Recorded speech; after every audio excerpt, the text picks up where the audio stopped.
بالله من الشيطان الرجيم بسم الله الرحمن الرحيم ألم تر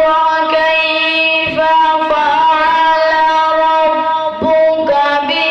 بأصحاب الفيل ألم يجعل كيدهم في تضليل وأرسل عليهم طيرا أبابيل ترميهم بحجارة من سجيل فجعلهم